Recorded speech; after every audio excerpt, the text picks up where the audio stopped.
Welcome to the B'nai B'rith International podcast, our 100th episode. I'm CEO Dan Mariaschin. My guest today is a partner in the Washington, D.C. law firm Aaron Fox Schiff, who also serves as general counsel for B'nai B'rith.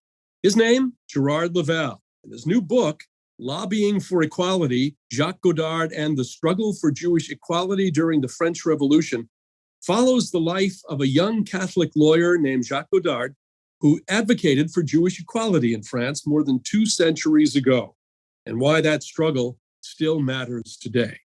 But first, one brief reminder. Check out our series Conversations with B'nai B'rith and all of our interviews on Facebook and YouTube.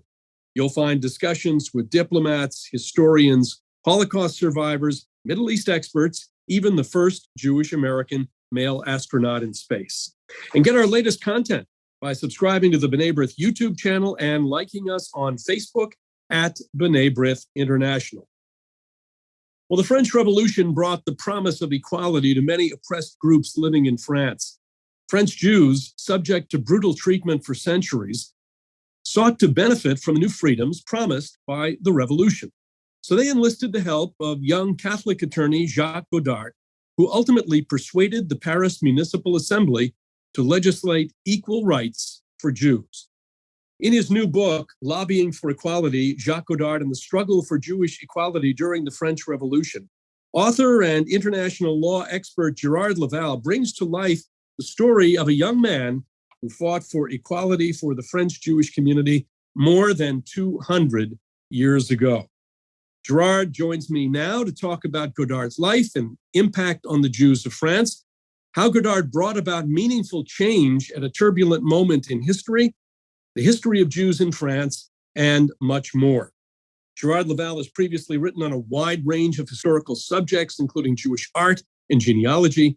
He is co-leader of Aaron Fox Schiff's international group in Washington, D.C., and serves as the pro bono general counsel to the United States Holocaust Memorial Council, which oversees the Holocaust Museum, also here in Washington, D.C. Gerard, great to have you with us for our 100th episode. Dan, thank you very much for that kind introduction. It's a great pleasure to be with you. Thank you. Well, before we speak about your very important book, I want to talk about your research and your writing process. This was not a matter of going over to the Library of Congress or going to the local library and getting some assistance and pulling a few books off the shelf. Based on many footnotes throughout the book, it seems that you traveled to numerous archives and read primary source documents, some of which, particularly those from France's Jewish community, have never been studied before. Tell us about that process. Well, the research was a little bit like a scavenger hunt. Initially, I just had an interest in Goodall because I ran across his name in a book that was published many years ago by a rabbi named David Feuerwerker, for whom my own grandfather did research. And I bought the book one day and I noticed the name of this young man and I sort of intrigued. And I have a cousin who's a professor of law at the Columbia University who sent me a series of documents about the French Revolution, knowing of my interest. And it included a number of writings by Goodall. So that began the process. And at first I thought I might write an article, but it grew into a reasonably large book. And I was given access to archives, libraries across France, also in Israel, because there are documents that are located in Jerusalem. And what's really astounding in our era is the ease with which one can access original documents over the internet. The French National Library has 4 million documents on its website, and they're easy to access. But also, because of the nature of my law practice, which takes me to France with some frequency, I was able to go and spend time in a variety of archives and libraries. And France, and Paris in particular, is filled with remarkable libraries, archives, and with people more than willing to help researchers. And so I was given access to many things. Also, I was actually able to buy some documents. Interestingly enough, there is a market in old documents from the Revolutionary era, and I was able to buy some documents that augmented the documentation that I had. So it was a process that by itself was very exciting and rewarding. Well, you bring a couple of advantages to this process. Your family is from France, from that French Jewish community, and you're an attorney. So you're looking at legal documents in French going back a couple of hundred years. How has your legal background, how did it help you in the research process? Well, sure. First of all, obviously speaking and reading French, and I grew up with that in my family, was of course immensely helpful because most of these documents, most of the critical documents are not translated. They exist in the old original French. And the fact that I was writing about a young lawyer meant that there were similarities. Legal training, whether it's today or 200 years ago, has certain similarities, and there are certain thought processes that are common. And so I think I was better able to get into Jacques Godard's mind because of my own personal legal background, and it helped to understand what he was going through, though I must concede that I have high regard for a young man who, in a very short period of time, accomplished so much, whereas many of us have lengthy careers and we can't possibly boast of having accomplished similar things. So yes, the fact that I'm a lawyer made it much easier to understand what was going on and how it was being carried out. I'd like you to tell the story of Jacques Godard and his role in procuring the rights of citizenship for the Jews of France, which dovetailed with the early history of the French Revolution, as you do in your book. But before we get to that, paint a picture for us of what the Jewish community was like in France at the end of the 18th century. Well, it's a very important part of the analysis in the book. The story is not a particularly attractive one. As we approach the end of the 18th century, things began to improve. But the truth is that for many, many generations, Jews were oppressed. They were, in fact, even denied actual legal existence.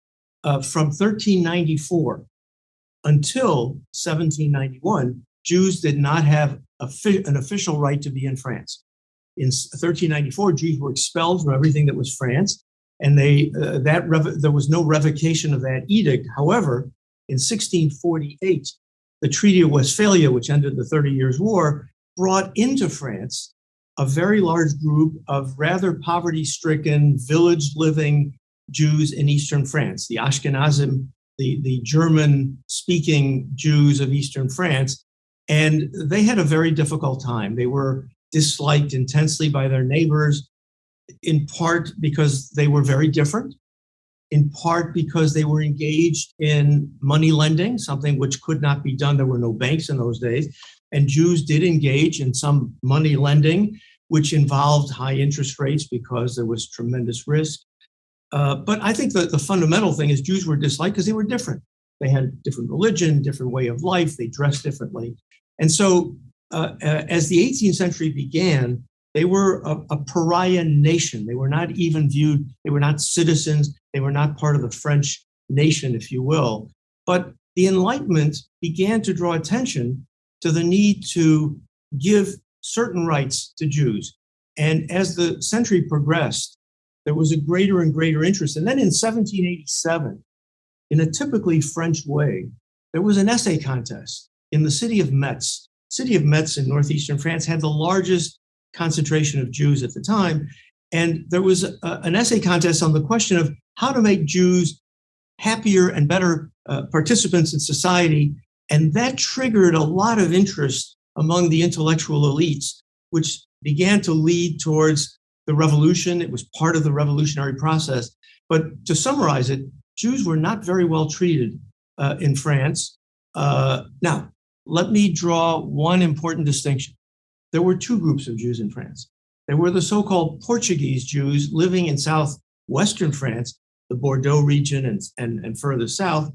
And they were relatively affluent and well-established in their communities. They were the descendants of Spanish and Portuguese Jews who had converted to Catholicism, had left Spain, settled in France, and slowly began to return to their Jewish origins, and were given patent letters that gave them the right to live in France, although albeit as new Christians, but to live in relative freedom, as distinguished from the Ashkenazi Jews, the Eastern European Jews, who did not have that privilege, those privileges, and had to develop them. And that's where Jacques Godard played an important role. Tell us a bit about his background. Where did he come from in France? Jacques Godard came from a small town called Saumur-en-Auxois. Beautiful little town created probably 1,000 years ago. In fact, it's even featured in some American films. The Happy Road with Gene Kelly features the town of Saumur. It was a very closed-off society. In fact, Jews were not allowed to live in Saumur. And the intellectual ferment in that area happened in Dijon, a city that is about 40, 50 miles to the south of Saumur.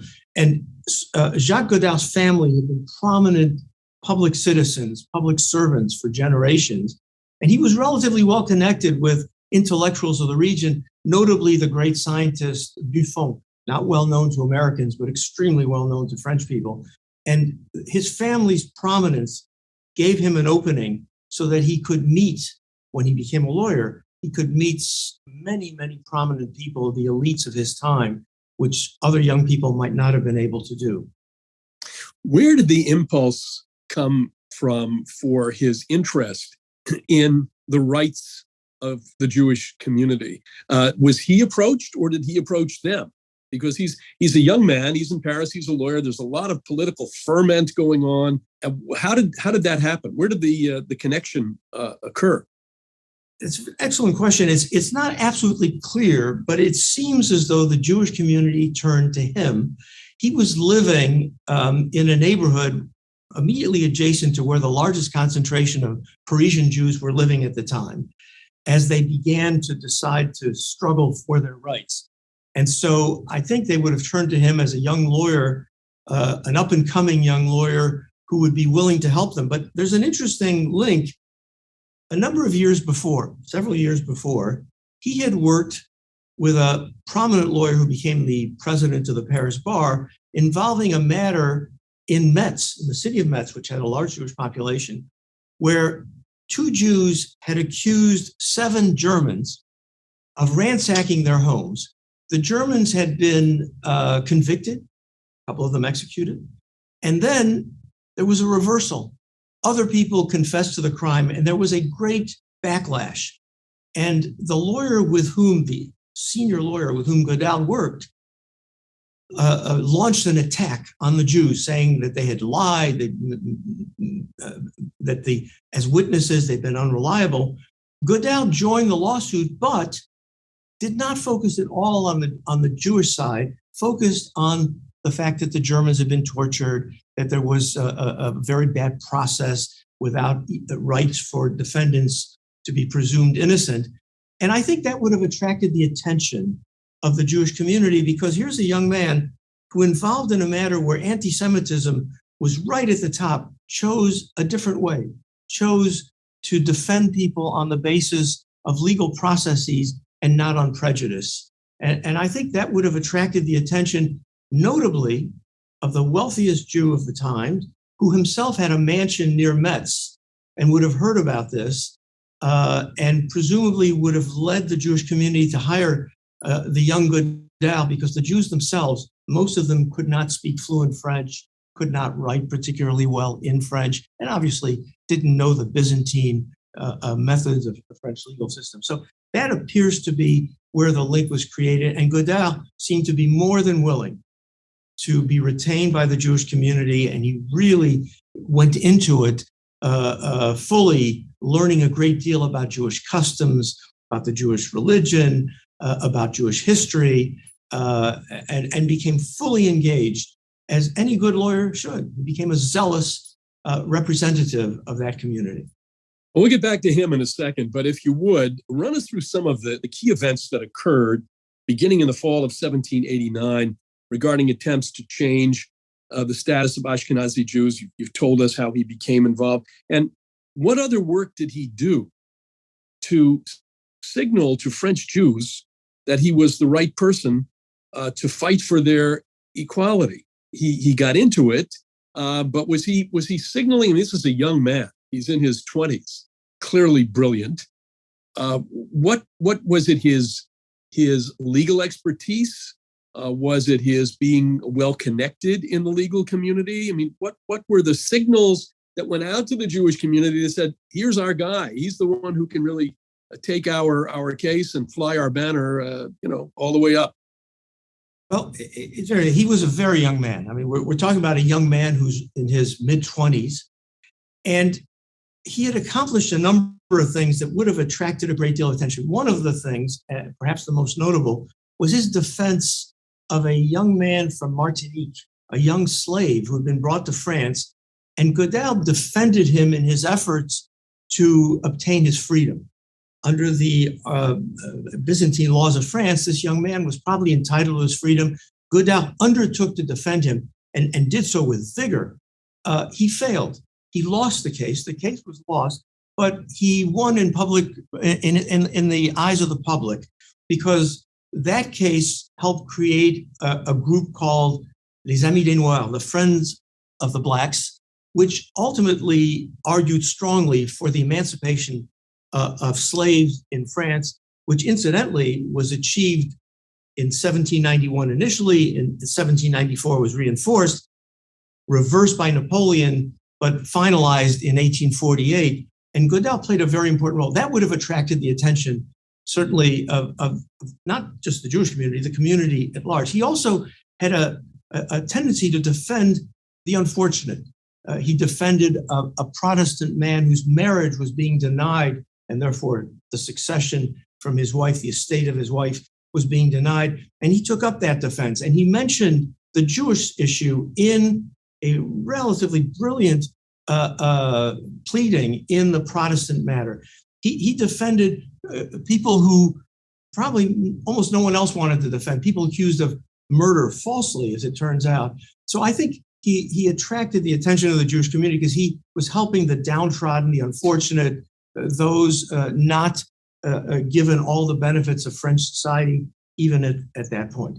Second part of your question, if you want me to continue with what happened in 1789 in the fall, it's really remarkable. First of all, in the summer of 1789, of course, the revolution begins. The Bastille is taken over by the Paris mob, and a whole series of events occur which undermine the absolute monarchy of the Bourbon family, and everything is put into question. And the Jewish community sort of awakens and says, well, wait a minute, if others are going to get new rights, why shouldn't we? And they begin a process, and very quickly in the summer, make a presentation to the what's called the French National Assembly, or the Constituent Assembly, that is the Estates General converted into a kind of legislature. And they make an appearance, doesn't get them anywhere, and they realize quickly they need an advocate. And they get an advocate in Jacques Godard. And there are debates which in December of 1789, there's a debate that almost grants Jews equality, but fails. And it is that there is an adjournment until January. And that's when both the Portuguese Jews of southwestern France, the Ashkenazi Jews of eastern France, prepare their documents to plead to the National Assembly for their rights. In late January 1790, the Bordeaux Jews, the Portuguese Jews, are recognized as full citizens of France, but not the Alsatian, Ashkenazi, Eastern French Jews. And that's when they have to begin their campaign of lobbying. And it becomes a very rigorous exercise in which Jacques Godard is the pivotal actor. Well, sadly, he died before he turned 30. What can you tell us about his other achievements and his status as a French leader prior to his illness? You talked about all of the good causes, especially the cause of Jewish emancipation. He, as a young man, was he respected, looked up to by those who were in the political elite and the legal community? Very much so. He was an ambitious young man. He was a big networker, as we would say today. And he early on in his career met and was befriended by the leading legal lights of his time, but also leading intellectual lights. I speculate that he had contacts with Thomas Jefferson, for example, because the person whose secretary and disciple he was communicated extensively with Jefferson. He was extremely well connected. So the Jewish aspect of his career is one piece, but he also became a political actor. Early on, he was elected by his local assembly as president of that assembly. He then was elected to the Paris Municipal Assembly, much larger body, and in that context appeared a number of times before the French National Assembly.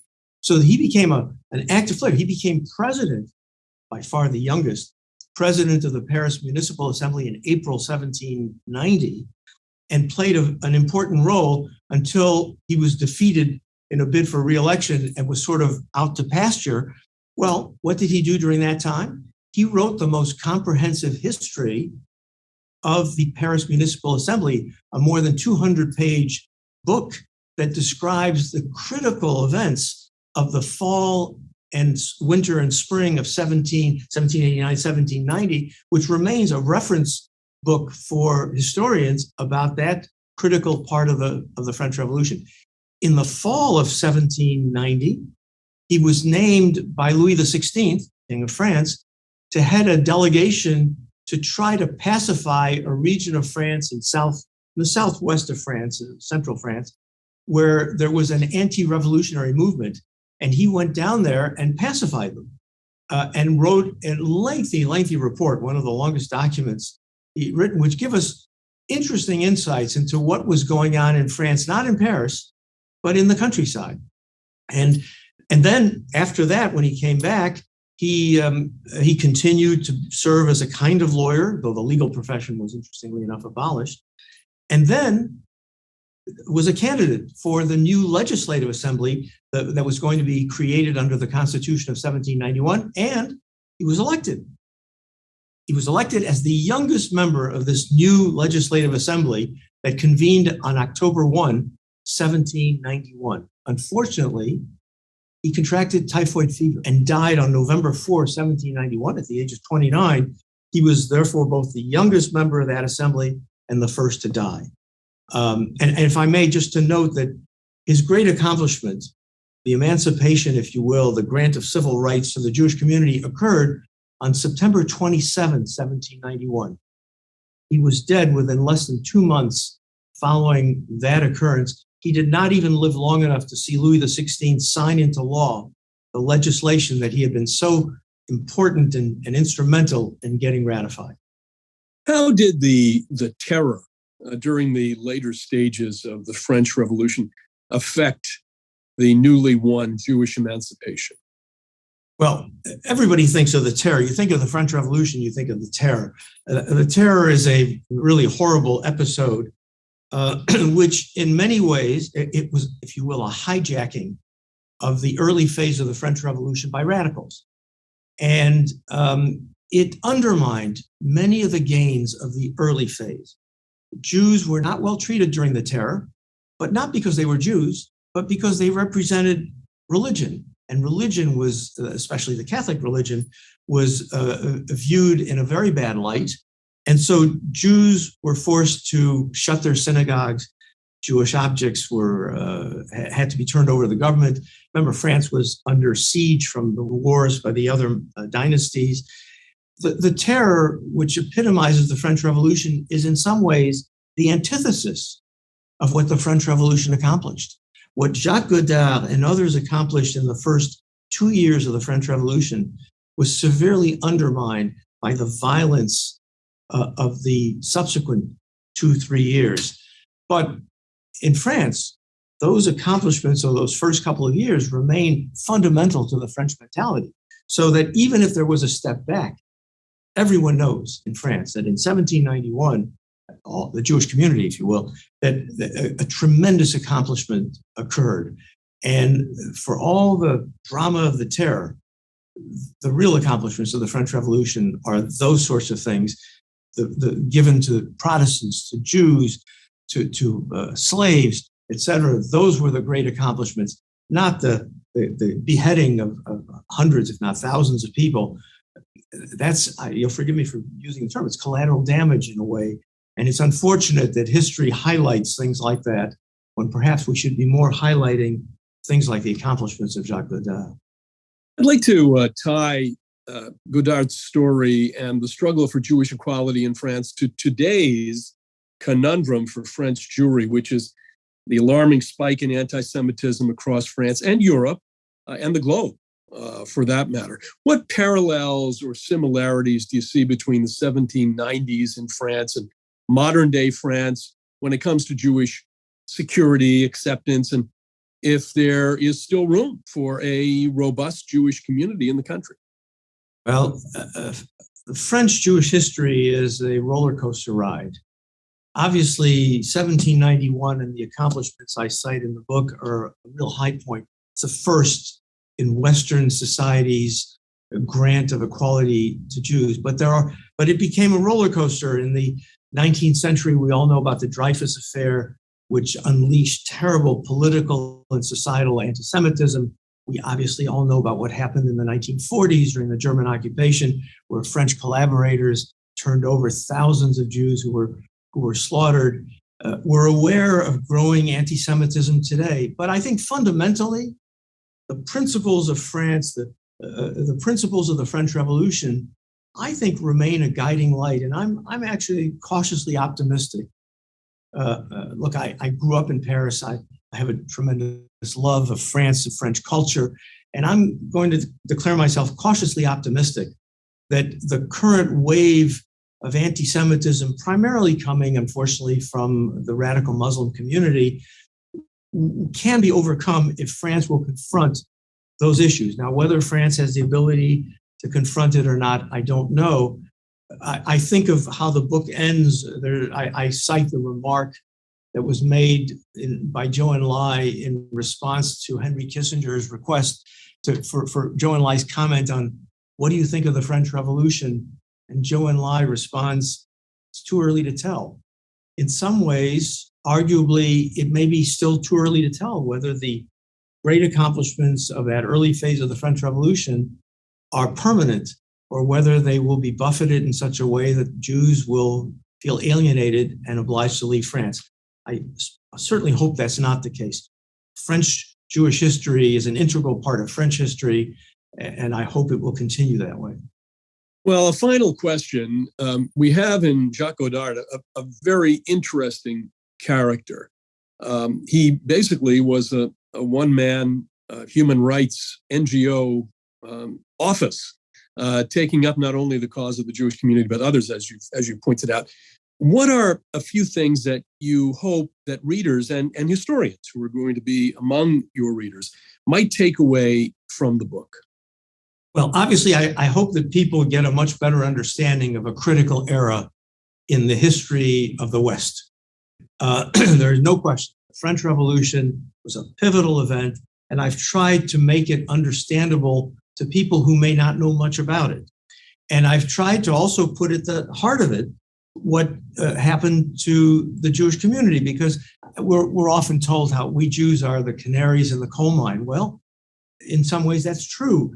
And the way in which the elites of the French Revolution treated the Jews is an important sign of how Western society should relate to its Jewish community. So I hope people learn a great deal about that era, learn about how if you struggle in a constructive, intelligent way, you can accomplish your objectives, that it takes persistence, it takes intelligence, it takes a kind of intellectual zealotry, which I think Goodall displayed. And I hope people learn from this that it isn't through violence, it isn't through overthrow, et cetera, but frequently through the use of the mechanisms that are in front of us and doing so intelligently, resourcefully, that we can accomplish our goals, as we Jews have done in France and in many other societies. And I hope that this is viewed as an example of how, I'm going to be a little self-serving here, how lawyers can help in the process of using the law, of using the tools of the law to achieve remarkable and remarkably important objectives. Well, we were always raised as Jews to look back at history and to be grateful to those individuals, and there were not many, through the course of history, who stood up at a particular moment in time for us. And Godard seems to be the next candidate in this pantheon because of his being way ahead of his time in terms of recognizing the need for equality for a community, which, as you said, it did numbered just some thousands of people. This was not a major electoral block as we were looking at this today. So I think that what you've done is to move him into this long-awaited, it's taken some time, but to move him into this position of being one of those people for whom we are grateful. And Gerard, I have to say, it is an engaging read and really something that I think will be a book that will have make a great contribution to our understanding of French Jewry and of the imperative of fighting for equality for us, of course, and for all.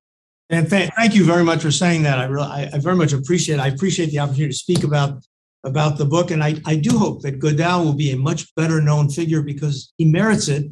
He's a great role model, a great example. Well, the book is Lobbying for Equality, Jacques Godard and the Struggle for Jewish Equality During the French Revolution by Gerard Leval. And it's available wherever you purchase books. Gerard, again, we really appreciate you being here, sharing Godard's story, his inspiring story with us. Best of luck with the book. Thank you very much. Thank you, Dan. Well, if you're looking for more of our programming, visit our website, benebrith.org, to listen to all of our conversations, our podcasts, and our live interviews. Thanks to attorney and scholar Gerard Leval for joining me. And as always, thank you for listening in. Now, if you like what you hear and you're in a podcast app already, hit the subscribe button to follow us. You can also listen to the show via the B'nai B'rith website. For my guest, Gerard Leval, and for B'nai B'rith, I'm your host, Dan Mariaschin. Talk to you again soon.